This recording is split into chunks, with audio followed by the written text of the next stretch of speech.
Welcome to the Deep Dive.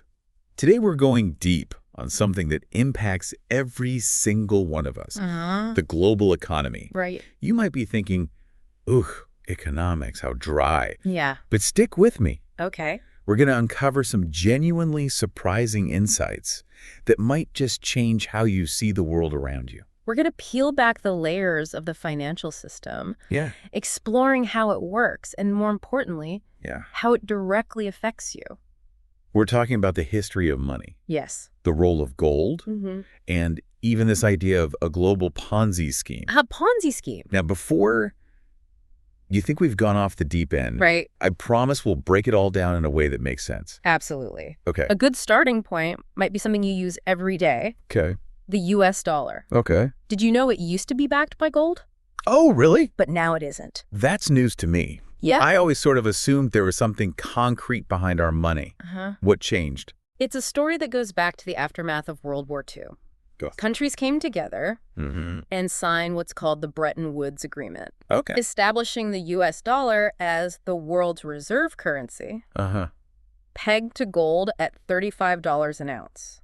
Okay. This essentially created a gold-backed global financial system. So other countries could trade their currencies for U.S. dollars, Exactly. knowing those dollars were as good as gold. Precisely. Seemed pretty stable. Hasim? But as with many things, the situation evolved. Right. The U.S. started engaging in significant spending programs, like the Vietnam War and Lyndon Johnson's Great Society. Right.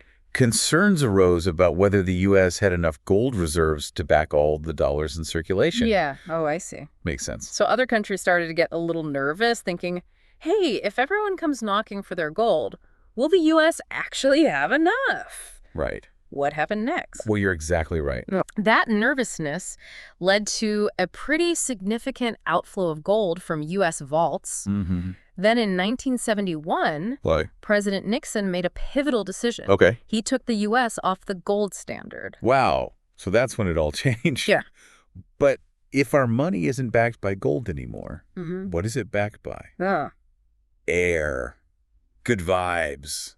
That's a great question. Okay. And it brings us to the concept of fiat currency. Fiat currency. Yes. Okay. In this system, the value of money is based solely on government decree. Okay. And the public's faith in that government's economic stability, essentially it's backed by a promise. A promise, huh? Yeah. That sounds a little shaky to me. It is. What happens if people lose faith in that promise? Does the whole system just crumble? That's a critical point, and why some economists draw a parallel between the current global financial system and, believe it or not, a Ponzi scheme. Hold on, a Ponzi scheme. Yes. I thought those were just those shady investment scams you hear about. How could that possibly apply to the entire global economy? Think about it this way.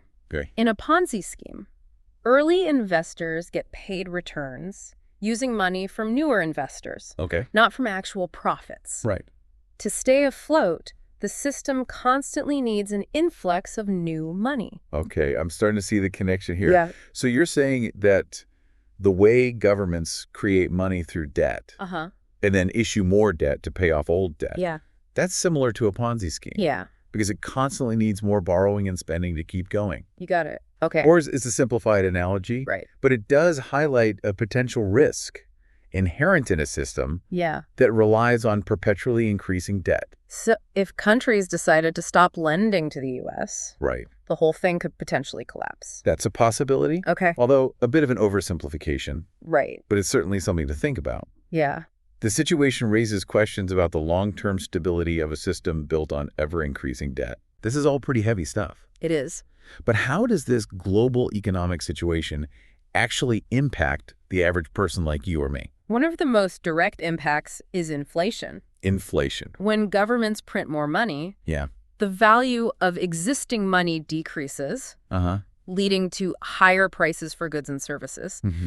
You've probably noticed this in your own life. Oh, absolutely. Things just cost more than they used to. Groceries, gas, you name it. Exactly. But is that what they call official inflation? That's a great question. Or could there be even more to it? Some argue that the official way we calculate inflation might not tell the whole story. Okay. It might downplay the real impact of price increases on people's purchasing power. So our money could actually be losing value even faster than the official figures suggest. Potentially, yes. That's alarming.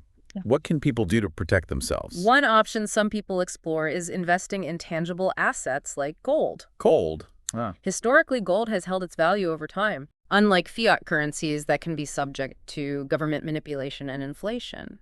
It seems like more and more people are turning to it as a kind of safe haven in uncertain times. It's definitely attracting attention. Yeah. People are looking for alternatives to traditional investments in currencies that are starting to feel a bit shaky. Right. It all circles back to that question of trust and stability we were discussing earlier. It's incredible how historical events like the Bretton Woods Agreement and Nixon taking the U.S. off the gold standard are still shaping our economic landscape today.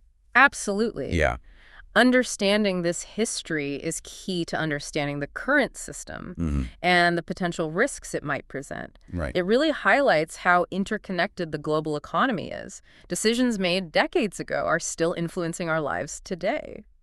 It's mind-boggling when you think about it that way. It's like we're all on this massive economic ship, and no one's entirely sure who's at the helm or where we're headed. That's a great analogy. And with all this talk about a potential currency crisis, I think it's natural to wonder what that might actually look like in the real world. You're right. What would that actually mean for people? Empty store shelves, riots in the streets. I'm getting a bit anxious just thinking about it. It's understandable to feel that way, but let's try to break it down. Imagine a sudden loss of confidence in the US dollar. Foreign investors start dumping their dollar holdings, the value plummets, and inflation goes through the roof. So basically, the money in my pocket would suddenly be worth a whole lot less. My savings would evaporate, and things I need to buy every day would become unaffordable. Unfortunately, that's the potential reality. We've seen this happen throughout history. Remember the stories of hyperinflation like in Germany in the 1920s? People were carrying wheelbarrows full of cash just to buy a loaf of bread? That's just crazy. I can't even imagine. What could governments do to try to control a situation like that? Well, we've already seen some pretty drastic measures in recent times, like quantitative easing, where central banks pump massive amounts of money into the economy. But these measures have their own consequences, as we've discussed. Right, like potentially making inflation even worse down the road. It seems like a real tightrope walk for policymakers. Exactly. It's a delicate balancing act with no easy answers. And it begs the question, what if those measures fail? What if countries completely lose faith in the current system? Okay, now we're getting into some serious what-if territory. Yeah. But I think it's important to explore these possibilities.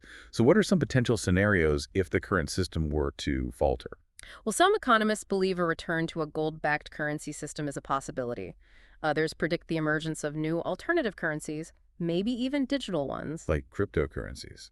Could this kind of crisis actually be a catalyst for real innovation in the financial world? It's certainly possible. Crises often force us to be creative and find new solutions. Cryptocurrencies, with their decentralized nature and limited supply, do present a fascinating alternative to traditional fiat currencies. So instead of doom and gloom, this could actually be an opportunity to create a more resilient and stable system. Absolutely. And that's where informed individuals can truly make a difference.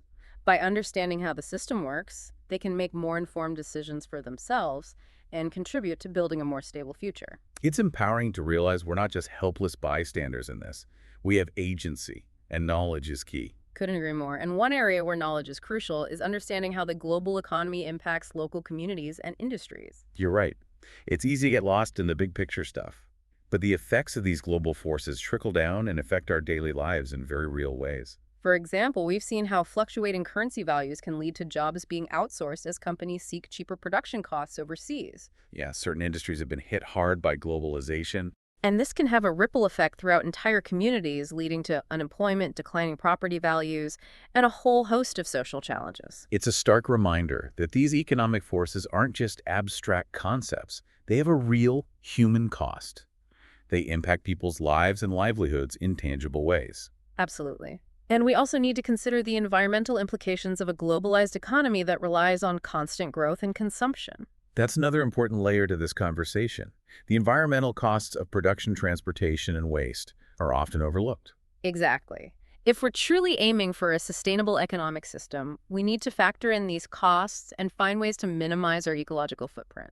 This makes me think about the buy local movement and how supporting local businesses could have positive economic and environmental benefits.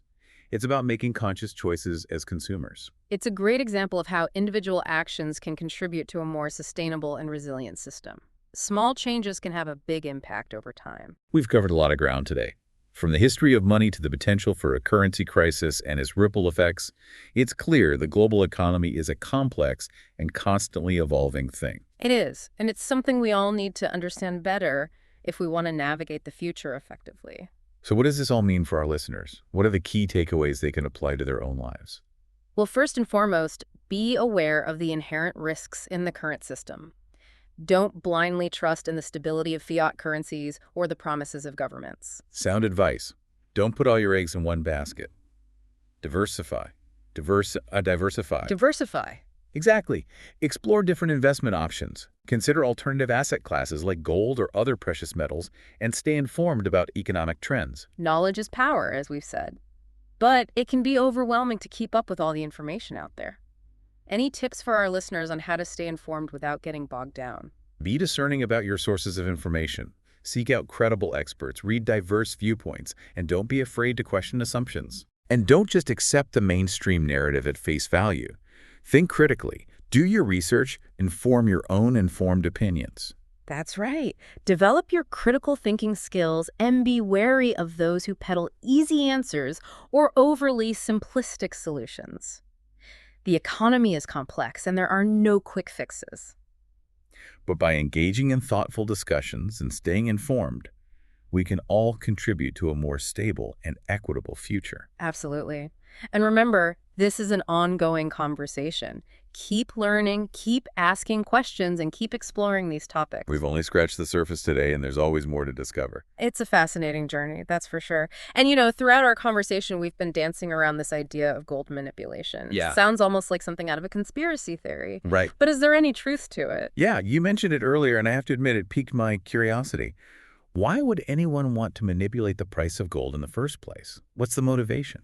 Well, as we discussed, gold is often seen as a sort of rival to those fiat currencies we were talking about. When the price of gold goes up, it can signal a lack of confidence in the U.S. dollar or other paper currencies. So by keeping the price of gold artificially low, could governments be trying to maintain this illusion that their currencies are strong and stable? Like a magician trying to distract us from what's really going on behind the curtain. That's one way to interpret it. It's also worth remembering that central banks hold massive amounts of gold in reserve. Right. If the price of gold were to suddenly skyrocket, it could significantly devalue those holdings. I see. So it's in their best interest to keep gold prices in check. But how would they even go about manipulating something as big as the global gold market? There are several alleged methods, some more complex than others. Okay. One is strategically selling off portions of those gold reserves we just talked about. Okay. Another is leasing gold to bullion banks. There are even theories about complex derivatives trading being used to suppress prices. Wow, it sounds like a real high-stakes game of chess with billions of dollars on the line. But is there any actual proof that this is happening, or is it all just speculation and conspiracy theories? There have been investigations and even lawsuits alleging gold price manipulation. Really? Some analysts point to suspicious trading patterns and interventions as evidence. Okay. It's a complicated issue, and it's hard to say for sure what's really going on behind the scenes. It's certainly thought-provoking.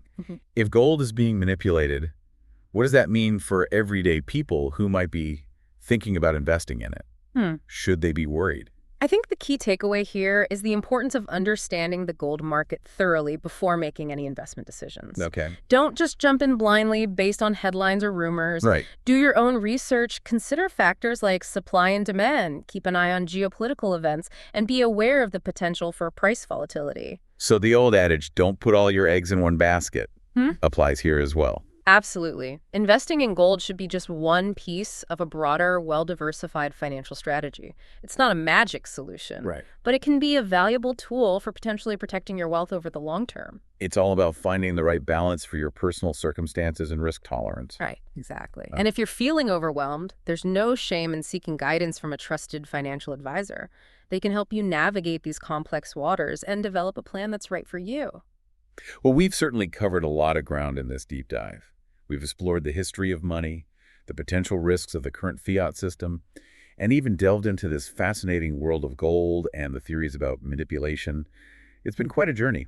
What are some final thoughts you'd like to leave our listeners with? I think it's important to view all of this information not as a reason to panic, but as a call to action. Okay. Empower yourself with knowledge, take control of your financial decisions, and be an active participant in shaping a more stable and equitable economic future. That's a powerful message. We have more power than we often realize. Absolutely.